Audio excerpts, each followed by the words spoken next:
మన వరుపుల సత్యప్రభ గారి పరిపాలన అయితే సజావుగా చాలా నీట్‌గా సాగుతుంది. పరిపాలన స్టార్ట్ చేసి దగ్గర దగ్గర 5 మంత్స్ అబోవ్ అవుతుంది.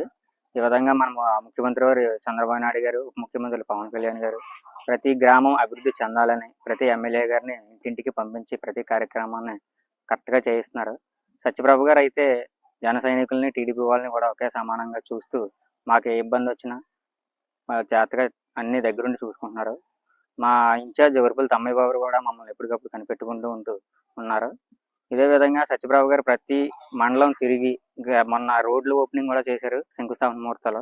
ఆవిడ ప్రతి విషయంలో దగ్గరుండి చూసుకుంటూ మాకైతే అభివృద్ధి కార్యక్రమాలు దగ్గరుండి చూసుకోవడంలో సత్యప్రభ గారు 100% అభివృద్ధి విధానంగా నడిపిస్తున్నారు. ఇదే విధంగా పరిపాలన విధానం ఉండి ప్రతి పథకము అమలవుతే 10 సంవత్సరాల వరకు టీడీపీ మళ్ళీ పరిపాలన ఇస్తుందని, నారా చంద్రబాబు నాయుడు గారు 10 సంవత్సరాల్లో ముఖ్యమంత్రి చేస్తారని ఉప ముఖ్యమంత్రి వర్యులు భర్త మృతి సానుభూతి గతంలో చేసిన సేవలను దృష్టిలో పెట్టుకుని టీడీపీ అధినాయకత్వం వరుపుల సత్యప్రభకు టికెట్ ఇచ్చింది. బ్రతికున్నప్పుడు రాజా పోరాటం, కూటమి బలం తోడు కావడంతో సత్యప్రభ